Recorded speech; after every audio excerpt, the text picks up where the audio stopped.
Welcome to another exciting Name.com tutorial video. My name is Chris and I'm going to be walking you through how to add a domain to your hosting package. So we're going to first start by logging in at the top right at Name.com. Don't mind me as I go through the login process and I don't save my password. Now if you have a two-factor enabled, you're going to see that screen next, so don't mind me. Alright, once we get logged in, we're going to be taken to our account overview page. From there, on the top right corner, you're going to see a My Products, My Domains options. We're going to go ahead and click on My Products in this case.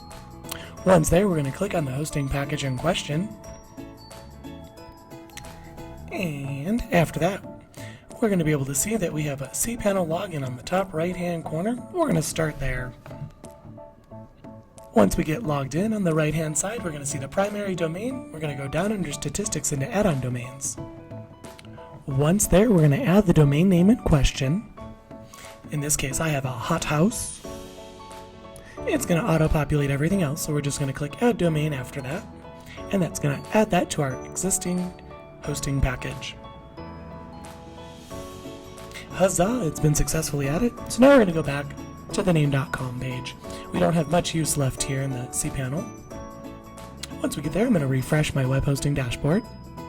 And I'm going to scroll down just a little bit to the DNS management. That's going to be a drop-down that I can click on. Once there, I'm going to show DNS templates. And that's going to default to the Name.com web hosting template. We're going to update DNS records.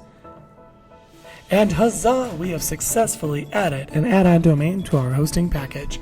After propagation, we should be able to see everything up and running.